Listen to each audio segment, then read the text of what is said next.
Hello, Gooners. Hello, football fans. I know it's a bit of a late one, but we just come up with this in the last 10 minutes. So we thought we'd put a show together and have a talk about Gyökeres coming to Arsenal and Arsenal picking Gyökeres over Isak. And I'm going to tell you why I think it's a good thing. And the other two guys are going to tell you what they think.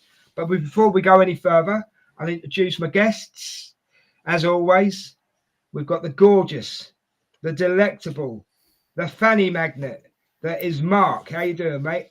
I'm good, bro. Thank you. That's the best introduction I've ever had in my life into a podcast, and I really, really do appreciate it. I hope you're good, Des. This will be an amazing show, and yeah, I'm clipping that introduction. I'm clipping it. I'm clipping it. That's Now what I he's got to do. live up to that. That's why I come up with these intros, mate.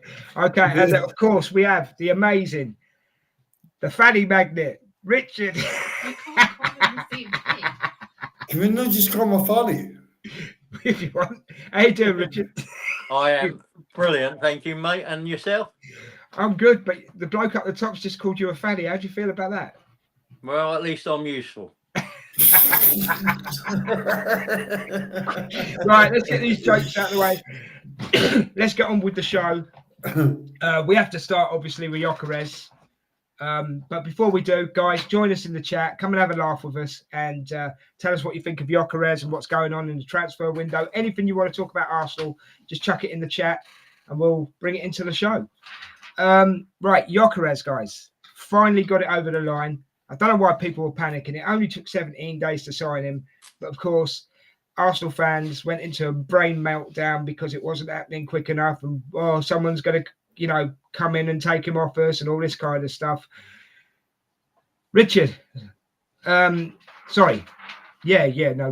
Richard, you break down the players for us on a lot of shows. Just break down Gyökeres for us for a minute, will you? And then I'll come to Mark afterwards. Yeah, so, 39 goals in 33 appearances last season, one substitute appearance and missed one game. Now, there is a historical evidence to suggest that when you come from the Portuguese league strikers, they lose 60% of the goals. So doing the maths, that would put him at 16. So I went and checked his championship, and I did the goals per game. It's quite easy to do. What you do is you get the goals, you divide it by the number of games, and then, of course, you multiply it by 38, which is the number of Premier League games. And that put it out at 7. He'd get 17 goals. So, that's pretty good return. And he does always sort of overdo his XG anyway. So there is a chance, as long as he stays fit, he could get 20 goals. But I'd be happy with 16, 17 goals this season, first season up. Mm-hmm. That's cool. Is that just in the Premier League? That's just in the Premier League. So I'll ask you. I'll carry on that question just quickly before I go to Mark. You're saying 17 goals in the Premier League. What are you saying for all competitions? I'm saying about 28, 29 in all comps. Okay, cool. Right, okay. Just before I go to Mark, guys, we are obviously streaming on YouTube. We're streaming on Facebook. We're streaming on Kick now. So if you're over on Kick, go and give it a watch on there. And also, if you could drop me a follow, drop the channel a follow, it'd be absolutely brilliant. We're trying to hit 100 subs or followers. It's like a milestone. If you could do that for us, it'd be great. Right, Mark, finally to you, mate. Gyökeres. Yeah, amazing. Do you know what? It's like an amazing deal. And if I could express it in a way that I've watched Arsenal since, I've watched Arsenal for a number of years, but when we signed Jesus and Zinchenko, it was almost like the turning point of Arsenal moving to the place where we should be, and we just went up that level. See, today, what I'm seeing is Arsenal have just jumped a level again. Now, I'm Sesko. I am Sesko guy. I'm not going to go back on that. I'm Sesko for a number of reasons. However, we have got a world beater in our side. A ready-made guy coming in, goal scorer. I'm not against it. He will succeed at Arsenal. That is first and foremost. I'm going to be 100% behind them. I'll be doing the celebrations. I can't honestly. I'm really excited for it. Really excited for it. And we are just moved. Gyökeres has just taken Arsenal up a level. But what Arsenal Football Club are doing this moment in time is beyond what I thought we were capable of doing, and that's genuine. And I actually don't even think that we're even freaking stopped. Yeah, that's a really good point. That is actually a really I good actually point. think that there's a possibility that there's another 2 signings to come in. Yeah. On top of this, Berta is just doing an absolute freaking madness. Well, Ben Jacobs today was that we're in talks with Palace over Eze. Eze's not, and I don't know if you've noticed, but Eze is not even in the like they've But launched it a wasn't new any kit. of the material for the pre-season, Yeah. the shirts, anything. Yeah, nothing at all. He's been absolutely Also, flat out with it. what I've also heard as well is that Eze would sign for Arsenal tomorrow. He would absolutely sign for Arsenal tomorrow. Yeah. But we're not here about Eze at the moment. We can possibly talk about him in a minute. That's fine. Yeah. But I just want to say hello to Retroholic Gamer. Where you been, bro? We haven't seen you for a while, but thanks for being in the chat. As soon as I heard the announcement, I was ecstatic. Fantastic business. I would have been more happy with Yaya Sanango. Sanango? Yeah. Legend that player. Sanogo. Let's get his name right. I don't want to butcher it. Oh. Look, to be honest, guys, right? I am Gyökeres. I've been Gyökeres since day one. Yeah, you guys did make me think about Sesko. I'll be absolutely honest. We had that show, didn't we, where you both kind of gave me. I would have taken both players if Gyökeres had fallen through. But I'm happy that we've got Gyökeres. I'm excited about Gyökeres. I think he could, and we'll talk about this in a second. I think he could carry on the legacy of Thierry Henry. I think he could add to it. But I just wanted to make a point that end of the day, Sesko, now the club have said they would have dropped their price. Well, if you were that serious, you should have said to Arsenal, right, here's the price, pay it, get the business done. And I genuinely believe that Sesko was a bit of a smokescreen so that Gyökeres would be left alone, possibly. I don't know. Mark, what do you think of that? Yeah, no, I agree. I actually had there's like someone I've got on Twitter who is quite big, and he actually said that the other way around, that he thought that Gyökeres was a smokescreen for Sesko. Yeah, could have been, yeah. We're going to move into where Sesko's next move is possibly going to go. Arsenal have just absolutely went to like Leipzig and they warned them and they didn't listen. And Sesko's next move is possibly Newcastle, which we're going to touch on that obviously. So Sesko didn't get the best deal out with that. Leipzig didn't get the best deal out with that, and Arsenal just moved away from it. It's like, absolutely not. We're not going to be pressurised. See, the thing is, see when you're a really poor club, and I don't mean poor. Sorry, that's probably the wrong words. But when you're in a really shit area of a football club, you have to pay premium.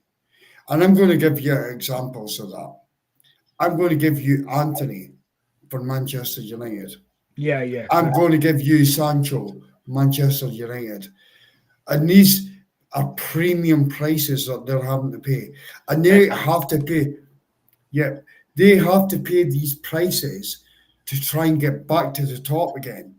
So while they're trying to get rid of these players, they're trying to pay the prices. Where Arsenal came in and took, arguably, one of the top 4 strikers in the world for 60 mil. Well, let me just say something on that, Mark, before you carry on. I'll let you land in a second. If you think about it, Gyökeres was the only striker we could go for because, as far as we knew, Isak was, and we'll come on to him in a minute. Isak was Newcastle, yeah. Sesko and Leipzig, like you said, priced themselves out, yeah. So for the money and what we've done, it's good business because he was the only real striker we could really go for. And you had Osman as well, but his wages would have been nearly 500,000 a week once you took tax and national insurance to get what he wanted net. Yeah, well, Mark, if you've got more to say, carry on. I just wanted to make that point. That was but it is a key point. But like the top strikers in the world at this moment in time, I would only put Mbappe above them. So you've got Mbappe, Isak, Gyökeres, Sesko. Sorry, there's boy racers outside my window. That's right. All right, just carry on. And obviously Sesko.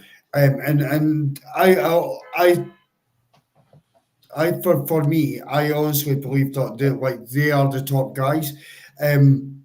So for Arsenal, personally, we'd Leipzig done what they did, and Arsenal backed away from it, and we went in as big boys, and we got a deal done as cheap as chips, absolute cheap as chips.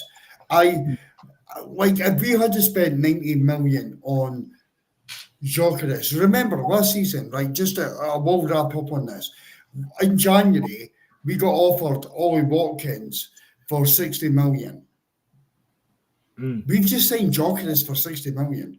Yeah. Just to put this in perspective, we have just signed Gyökeres for basically 60 million pounds. We got him at a bargain price, Mark. We got him at a bargain price. But that's what happens when you're at the freaking top. See, when you're at the lower level, you have to pay a premium on top of that.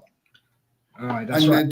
And that is where we're at this moment in time. But sorry, I'll let Richard go through. But that's my thinking. Is just brilliant deal for Arsenal. Absolutely brilliant deal. Richard, do you agree with Mark? Disagree, or is there more you want to add? Yeah, I mean the other thing is you've got a sporting director who is very good at what he does. He's almost a gambler. He knows when to walk away from that table, and he knows when he's holding the cards. And look, a lot of fans were losing their heads. He kept his cool. He was patient. He knew he had all the aces because of what the chats and the talks of the agents and that. So he knew it was just about making sure that putting that pressure on Sporting, and eventually that pressure told. Yes, the agent had to waive fees, but we got the price that or as close to the price we wanted to pay as we possibly could.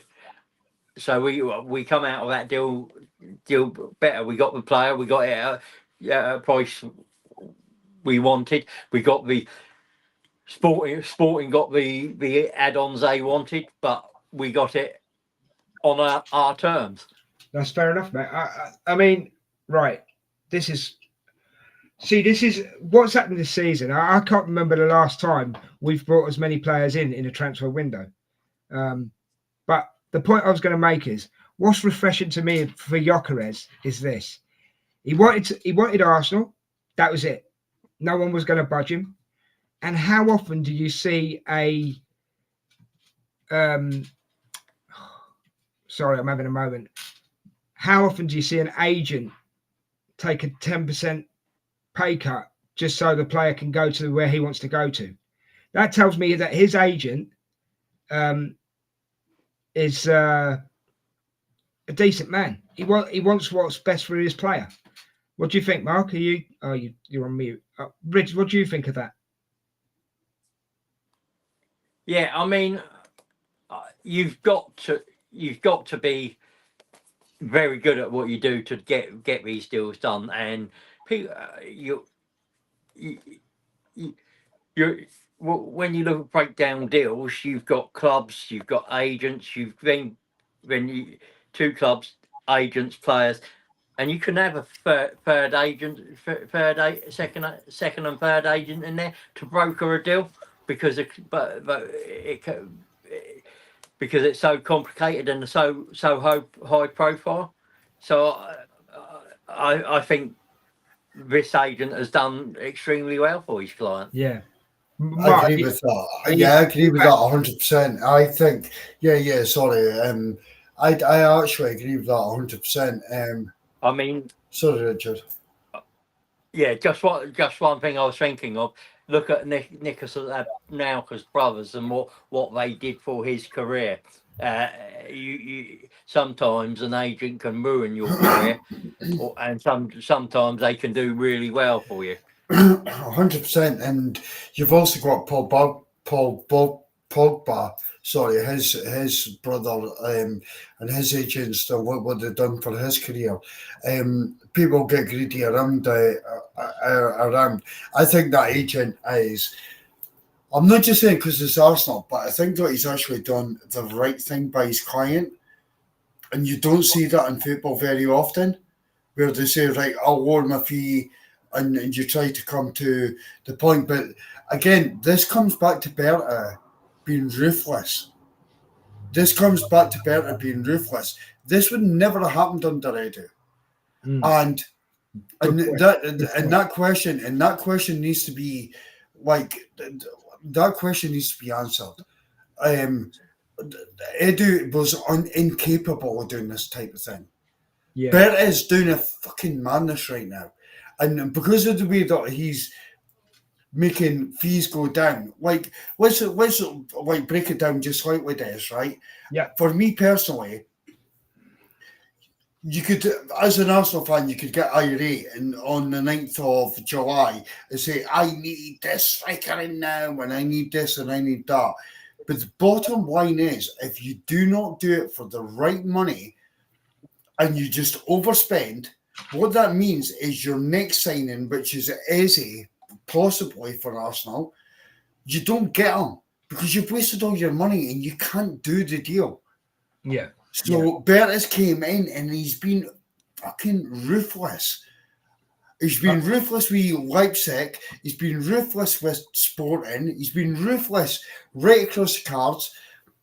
This guy, I can't wait until I see him selling players. Yeah, that's still to come. Yeah, how can you sell a player with a double ACL? Yeah, you're on about Jesus, aren't you? You're on about Jesus. Exactly. How can you sell him when he's not even fit? What this guy is doing is actually taking me back to David Dean when Arsenal were fucking great again. Yeah, and I don't know if it's a flash in the pan. We'll see over a period of time. Right now, Berta, you got my ears pricked, my eyes open. I am watching you, and I'm like, whoa, something's different in Arsenal. Europe are rattling the way that he's moving and the way Arsenal are moving. Yeah, I mean, you've also got to think that Edu and his team didn't consider Gyökeres a good fit. Yeah. They saw him more as a backup to Havertz. Whereas Berta said, no, what I see is he could be the number one and Havertz be the backup. So he's got all the attributes to be the number one. No, let's be honest. I'll go back to that Havertz point in a minute, Rich. Right? It's refreshing to see an agent actually care about their player. Berta is absolutely being a monster in the transfer market. He's not putting up with anyone's crap, basically. I mean, look what Sporting were going. Oh, we want 2.5 million more, blah blah, whatever the case may be. We'll dig our heels in. He can sit on a bench for 3 years, blah blah blah. And Berta's like, well, you're being an idiot. You're missing out on good money just out of spite and out of greed, basically. Yeah. So I think Berta isn't. He's turned Arsenal Football Club around, as you say, mate. Back in the days, like it used to be with David Dean, you know, and you know it's 100%, 100%. It's refreshing. It's refreshing for being a long-term fan, and that's not to take anything away from the younger fans. Don't get me wrong. I'm not trying to be controversial or anything like that. But when you've watched Arsenal football team for as long, I'm on 47, 48 years. These lads are not that far behind me, right? I think Arsenal's becoming Arsenal again. What do you think, Rich? Yeah, I mean, with the David Dean thing, what you've got to remember is he was a football man and an Arsenal man. Berta is a football man. He gets football. So we haven't seen business like this since Dean's time. Yeah. I mean, you look at the players he bought in Bergkamp and your Henrys and the golden days, you know. Yeah. Simple as.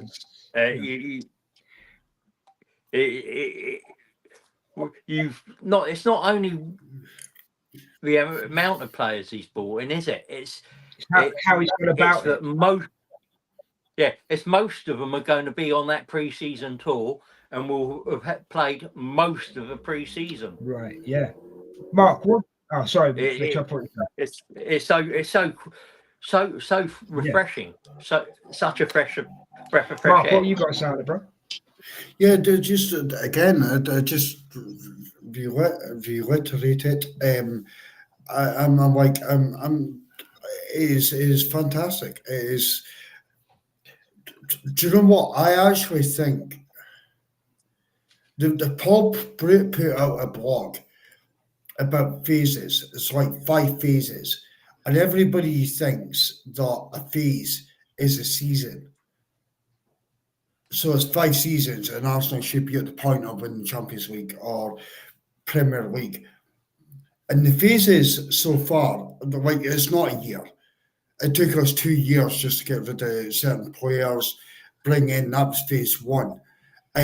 So it's not like, it's not that. But when you look at last season and how freaking close this football club came to greatness, yeah, we dropped off in the Premier League. However, I honestly think we should have beat PSG. Like, without the injuries, we would have beaten PSG. I think we're a better team than PSG, and that should have happened. But this next step that we're taking is just, I'm just seeing something different, Des. And I'm like, I'm not trying to gaslight people. I'm not trying to give people false hope.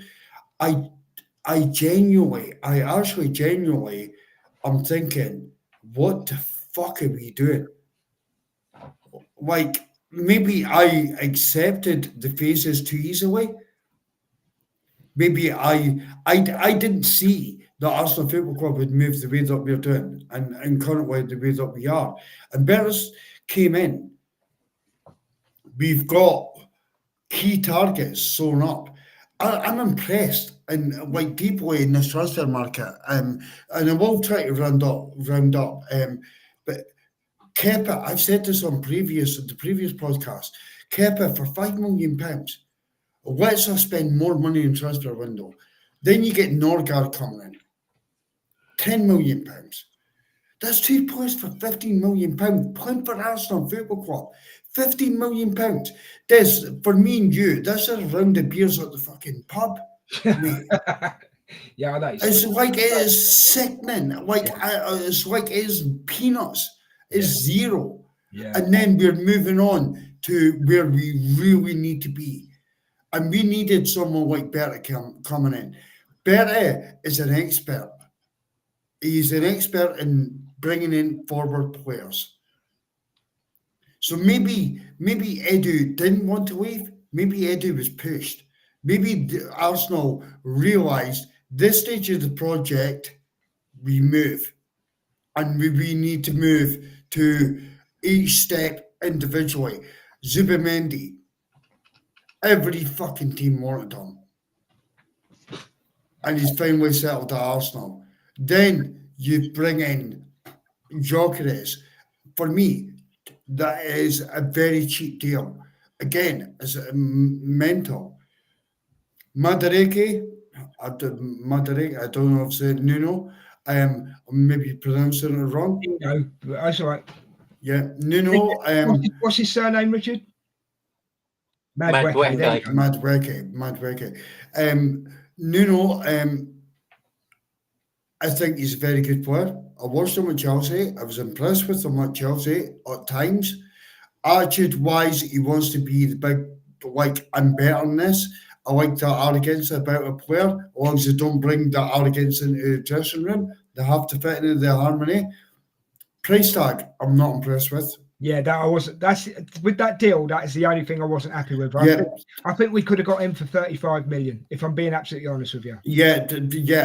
I would maybe push 40, but out with that, it's like I think that deal's a bit on the steep side.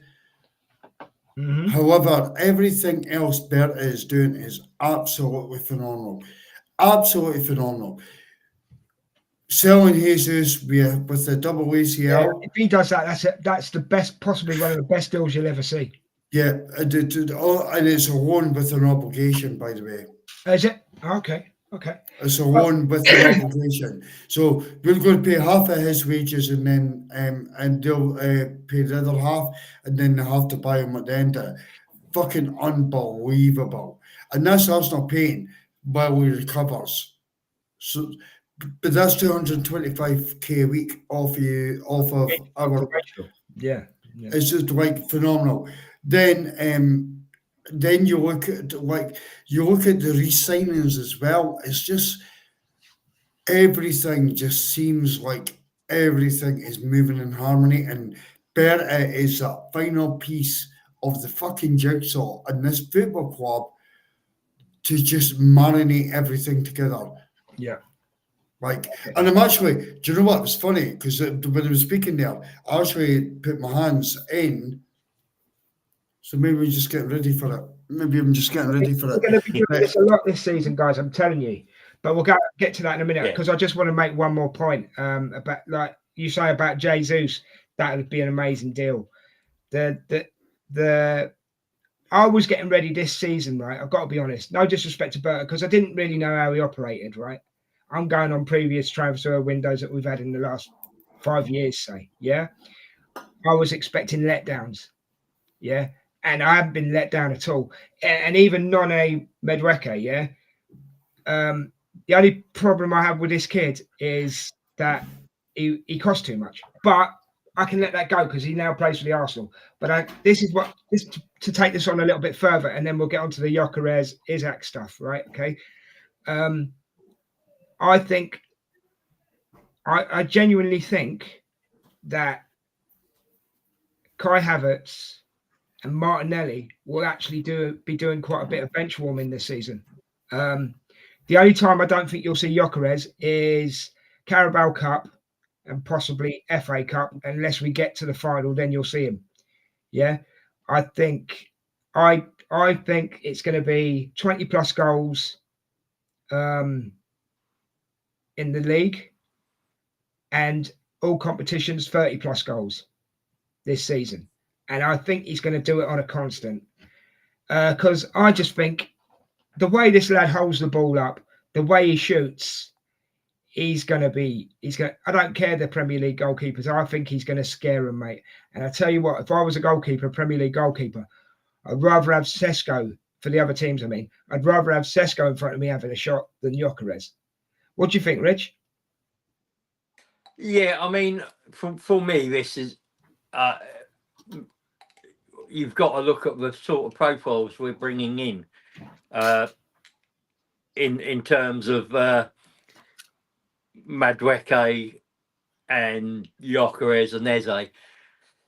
They're very direct. They can beat their players, and there's an unpredictability, especially with Madueke and Eze, in what they do in that final third. We are, unfortunately, quite predictable in what we do in that final third. We get the ball to Saka. He'll either cut in on his foot and have a shot, go out around the outside, or he'll allow White to or Timber to go on the outside and pass the ball to them. It's Martinelli down, dribble, try and beat his player, cut back in, and it's quite predictable. We're adding something we haven't got, and with Madueke, Eze, and Gyökeres, they take a lot of shots. Yeah, they do. I mean, Noni was leading shots, taking shots in the league last season. He was in the top, I believe he was in the top 5. Yeah, I mean, so Gyökeres last season, 103 shots. Yeah. I mean, we're talking about comparing him to Isak. Isak, 74 shots. Yeah. That's that's a big difference, isn't it? It's a 31. Well, 29 difference, but it's a lot of difference, and you're going to add Eze in there, who likes taking shots as well. It's going to give us something different and team something different to think Yeah, about. totally, mate. You're totally right, and it's exciting, isn't it? It is exciting. Yes. You know?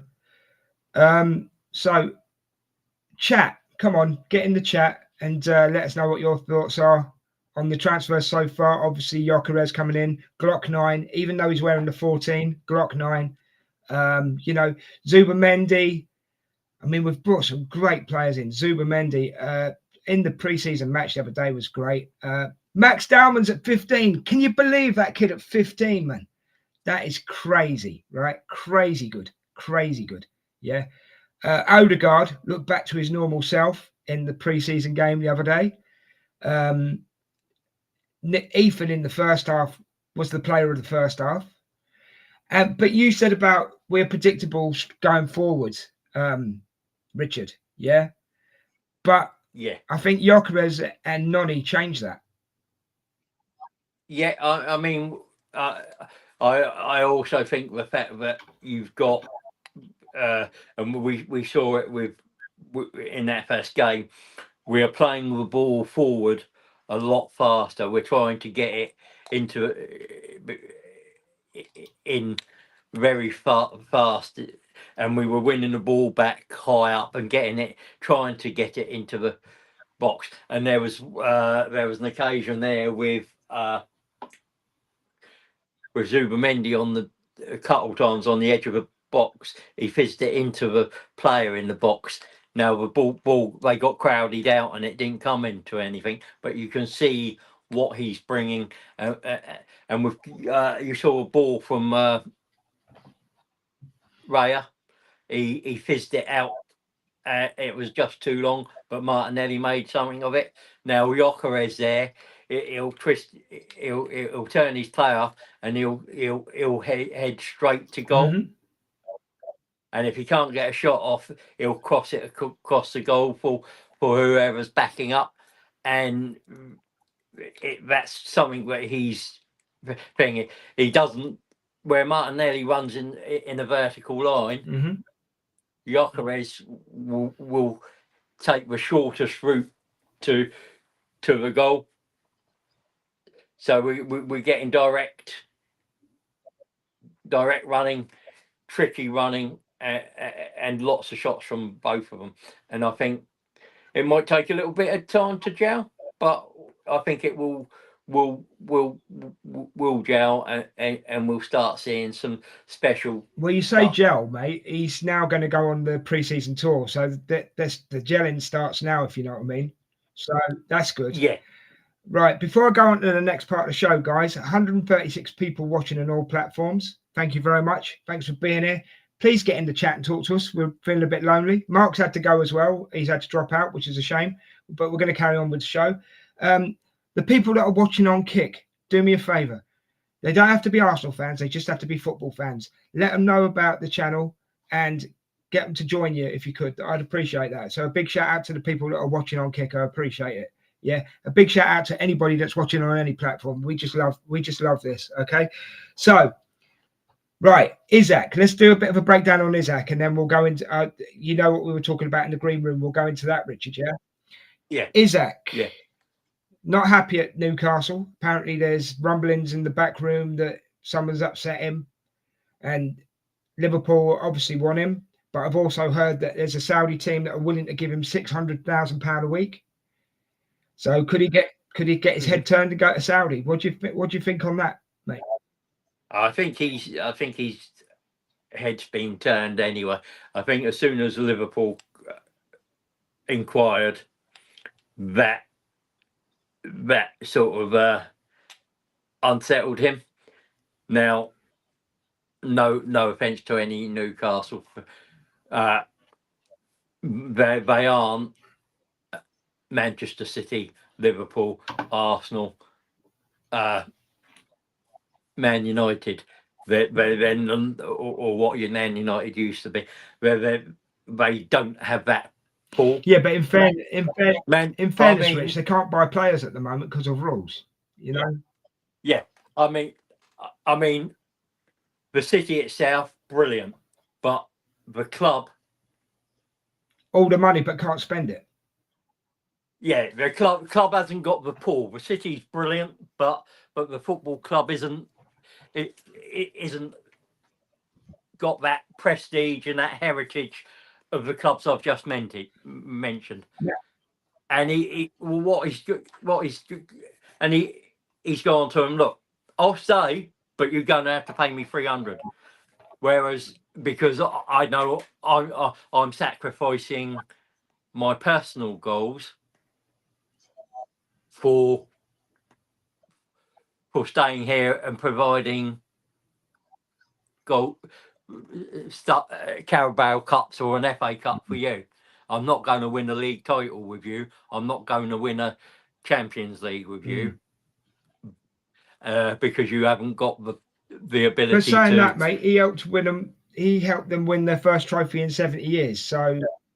Yeah, this is what I mean. He could win another Carabao Cup with them and an FA Cup, but he's not going to win a title with them because then they're just not going to be able to compete with what Liverpool, Man City, Chelsea, and us can do. Yeah, I suppose, but yeah, I mean, I'm not trying to upset Geordie fans here, mate, and I hope we've got some Geordie fans watching. And I love Newcastle. I know. I mean, but if we've got any Newcastle fans in the chat, join us, lads, and join in this bit of the conversation. We don't mind.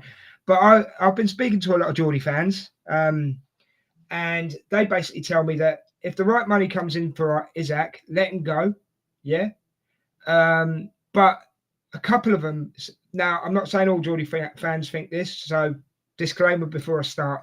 I've also heard a couple of Geordie fans say Isak is great for the first 15, 20 minutes, but if nothing's happening, he loses interest and he puts his hands on his hips and kind of like puts himself out of the game. Now, I don't know. I'm not a Newcastle fan, so I don't know if that's true. But if Newcastle fans are saying that, there must be something in it. So that's why I think like Gyökeres is the better choice over him for Arsenal. Yeah, okay, he could go to Liverpool. He probably wants to go to Liverpool. But if a Saudi club are coming in and going, we'll pay you £600,000 a week, money talks. Money talks and bullshit. Money talks and bullshit walks, doesn't it? Sorry for swearing, but that's how the saying goes, isn't it? You know, and I mean, I think Newcastle fans would rather he go to Saudi, but you've got what will tell is what sort of player he is what he actually does. Well, And the time will tell. because he'll get less money at Liverpool, Yeah, but he might win stuff.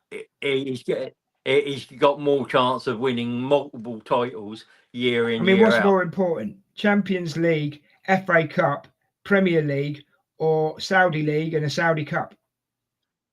Yeah, and they probably like a. It's probably like a African type competition as well, for like a version of a Champions League. Yeah, I mean, so this is going to bring me into my next point, right? And you know I'm big on this because we were talking about this in the green room. So I'll use them as examples, okay? Gyökeres, right, has proved he said he wanted Arsenal, right? He didn't want to go anywhere else. He's really pushed for this deal. His agent has taken a pay cut so he can have this deal. He's told Leipzig, I'm not Leipzig, Sporting, I'm not coming back. Really dug his heels in. And I say fair play to him because to me, he's already showing loyalty to Arsenal, right? And this is the problem I have with Isak is he's falling out with someone in the back room, yeah, and he already wants to go. Yeah, he hasn't tried to sort it out. He hasn't said, look, I'm Newcastle. This is just something I'm going through. Do you know what I mean? And to me, he's not showing loyalty to the people that are paying his wages. So the question I have for you, Richard, is what does loyalty mean anymore when it comes to football players? Well, this is it. I mean, how many Steven Gerrards or Tony Adams are there now? One man clubs. They're not. But on the other side, how many clubs show loyalty to players as well? I know it's a double-edged sword, bro. I know it's a double-edged sword, but yeah. I mean, what is loyalty, and how are you going to define it? You take Saka, right? He's been here since he's not 9, right? And what? So he's 24, 25 now. So that's 15. That's 15 years. If he was to go next year, has he been disloyal? No, when you break it down like that, no, I would say not because he's done his time. You know, how long is your time? And the thing is, right? The thing is, okay, Saka still believes he can win stuff with Arsenal. Yeah. Yeah, and he's an Arsenal he's got Arsenal in his heart, but you're expecting players, especially foreign players, to come into a club and be as loyal as a homegrown player, and they don't have that affiliation, that background to coming from the city, playing with the local lads, knowing what it means to watch your local team do well, and it's hard. At the end of the day, they're just employees who are getting a paycheck, and if they're going to get a better paycheck, better prospects elsewhere, they're going to go, unfortunately. No, I mean, you're fair point, but it's an argument, or sorry, not an argument. It's a conversation you can have. You know what I mean? Oh yeah, I mean, I think, I mean, if we're taking it back to the 70s, and there was no foresight in that period. Players' wages should have been capped. The transfer ceiling should have been capped, but greed and club managers and chairman got greedy, and then was it late 80s, the Bosman rule? I can't remember the exact time. the players suddenly realise, hang on, we've got more. We can have the power. We're not beholden to the clubs, and it changed the landscape again. And I think what probably scares me, which is probably not a topic we were going to cover tonight, Mm-hmm. but we're in the era of a super club. We've been there for a while, mate. No, I mean, you look. Well, Do you mean Arsenal, or do you mean other clubs? Sorry, were you mean Arsenal?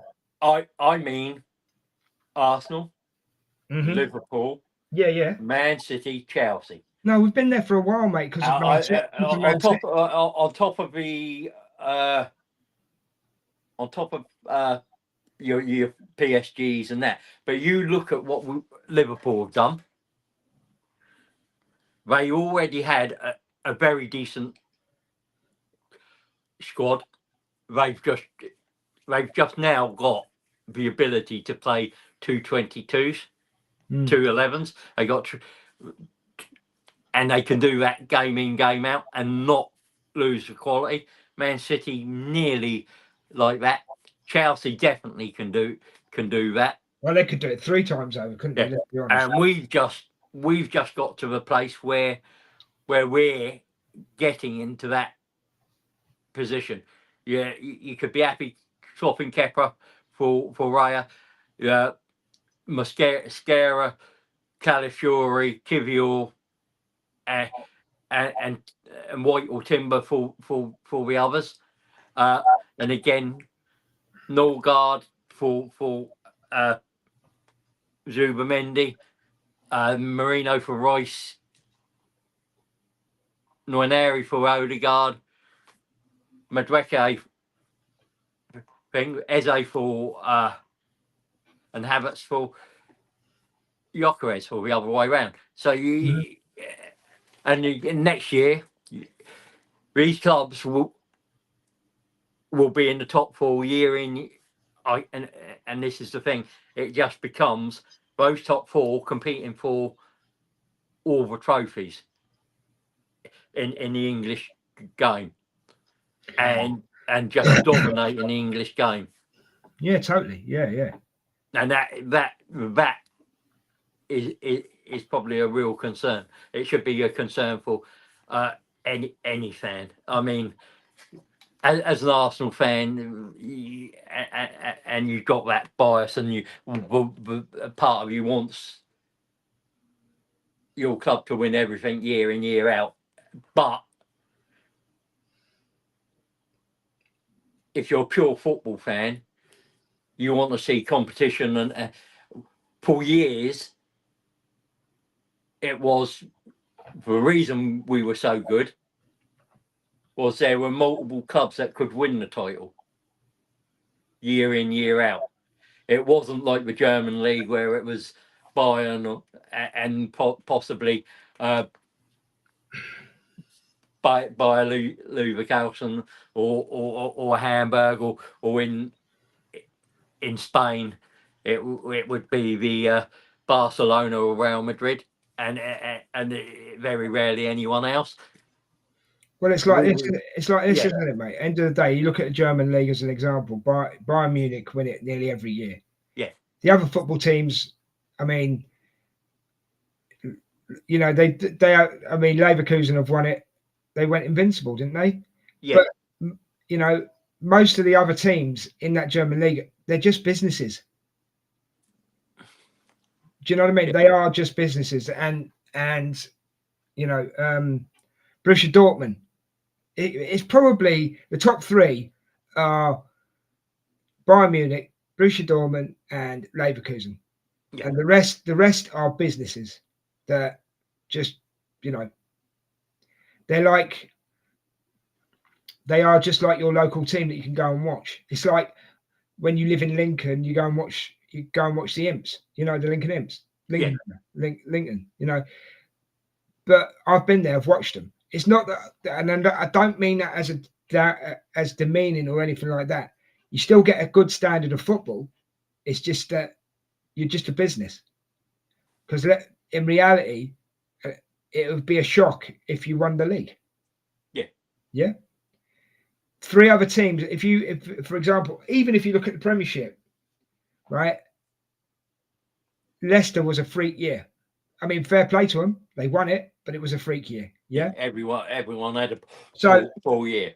So if you look at its top 4 now, let's say, right? Man City, in no particular order, by the way. Man City, Liverpool, right?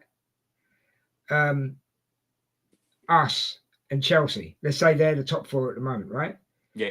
I'm not trying to take anything away from the other teams because they try, yeah? Yeah. But it's levels. It's like you said, it's levels, isn't it? It's super teams. Yeah.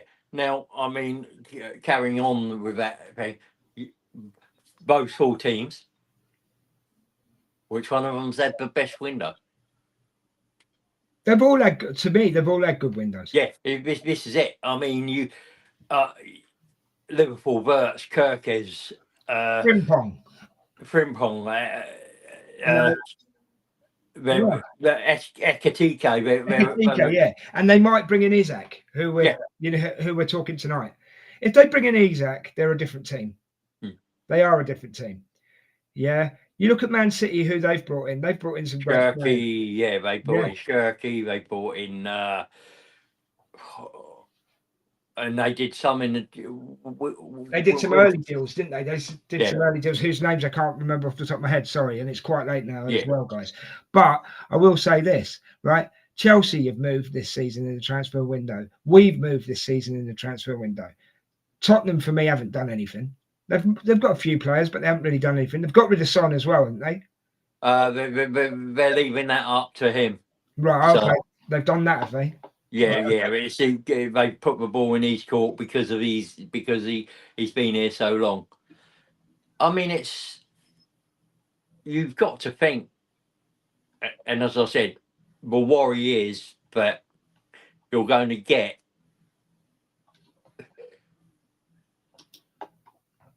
the 4 teams I've just mentioned. Yeah. Say it's us in 4th on about 76, 77 points, and the teams below will be 20, 30 points behind. Yeah. And there will be that sort of gulf. How's that interesting for us as fans to watch? Yeah. I know. Where's the spectacle? You look at, we're seeing it almost every season now. Teams come up and they go straight back down because they don't have the ability to buy the quality to get close to the teams that were there the year before, stayed up the year before. Yeah. And I don't know if the regulators are good, that's coming in is a good thing, but there needs to be something looked at and discussed and see, because I'd love it to have that rivalry with Man United again and be for us first, second, and Liverpool in that, and City, and have it be tight and nervous and be biting my nails every week. Yeah. But I just don't see that happening. I see it becoming okay. It's one of 4 toss up, just who gets a bit of luck and who squad stays the fittest for the season. Yeah. Sorry about that background noise. Something opened on my laptop and I wasn't expecting it. I apologise for that. No, that's fine. No. Yeah. Yeah. No, you're right. But we need to drag it back to what the topic's about tonight because we're running out of time now, mate. Yeah. So I ask you the question. You're buying the striker for Arsenal. Gyökeres or Isak? Pluses and minuses, if you can.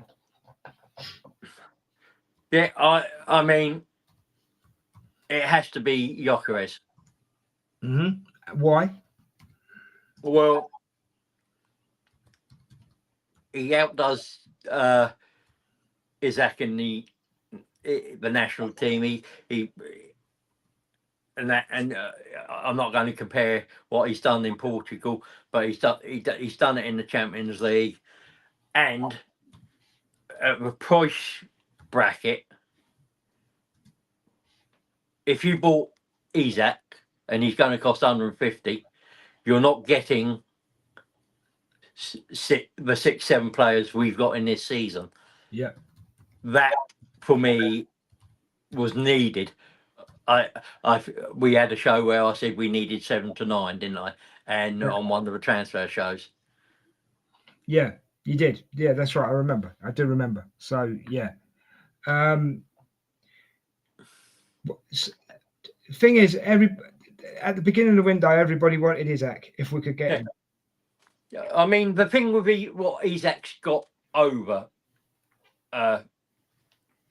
Gyökeres is that he scored 20 plus goals in the Premier League, and we know he can do it, and we've seen him produce the big moments in this league. We haven't seen that with Gyökeres, and we don't know we'll get that with Gyökeres. There's a risk, and there's an unknown quantity, and that's that's football, that's the risk of every signing. So,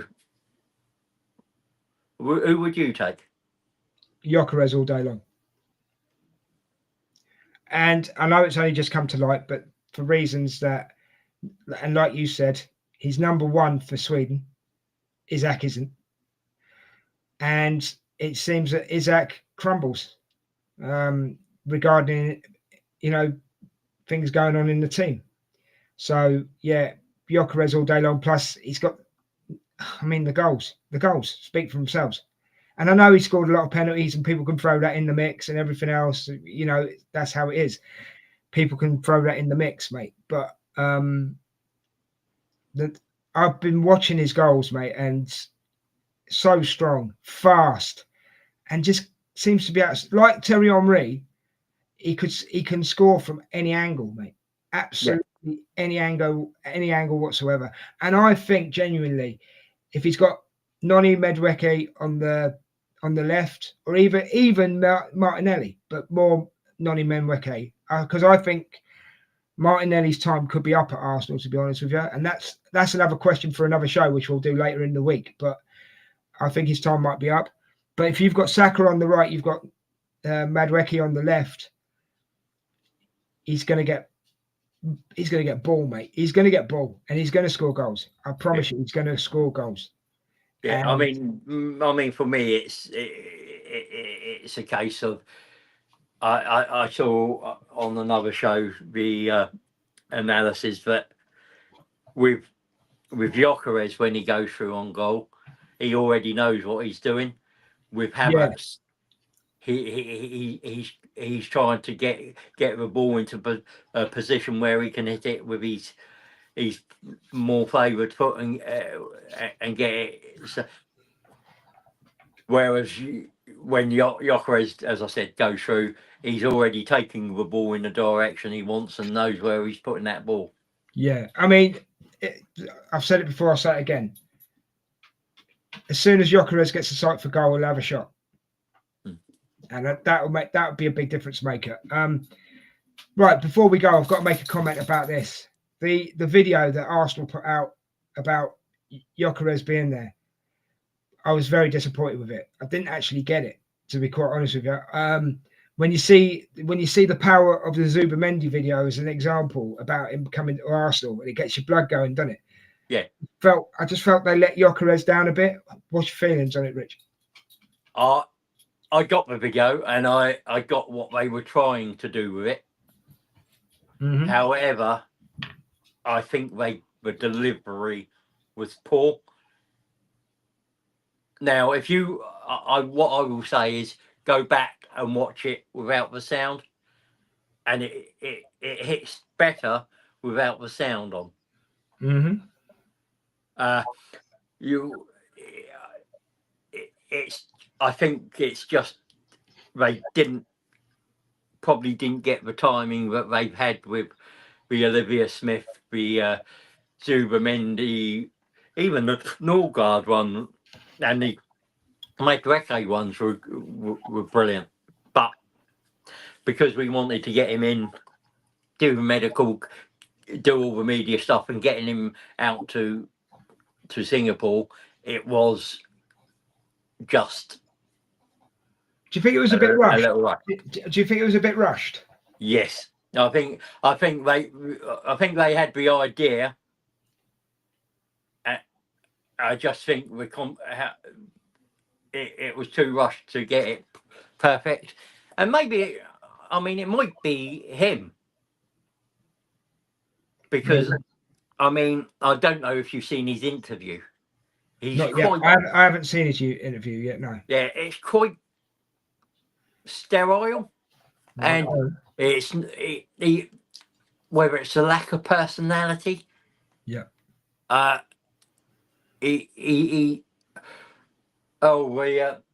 Dolph Lundgren, he comes across as that sort of personality, cold and icy and not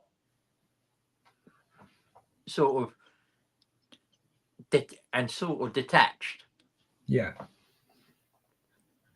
Now that so that's not a bad thing for when he's on the football pitch. He's cold, detached, and single-minded. But when you're trying to connect to him as a fan and get him to connect with fans and build that connection, that might be a different kettle of fish.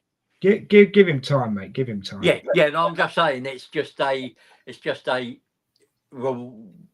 the way he was giving his answers and thing in his interview, and as I said, it might have been the way he delivered what they wanted. And again, as I said, that might be because it was rushed and he just wanted to get it over, and they didn't have the time to do 7 or 8 takes of each bit of it. To me, he's Arsenal's great white shark, mate. He's going to be big, I promise you. And that's the final thing I'm going to say on it. Right, Richard, I'm going to have to close this one down, mate, because it's quite late. We got to go. I've got to go to bed. Exactly. It's quite late. I've had lots going on today, and I've got to go and catch up. You have, no problem. But thank you very much for being on. It's been an absolute pleasure. It's been a pleasure. Brilliant. Been a pleasure, mate. I've enjoyed the show. Thank you very much. Big thank you to everybody watching on whatever platform. Thank you very much. If you could jump over to Kick and give me a follow. I've put it in the chat.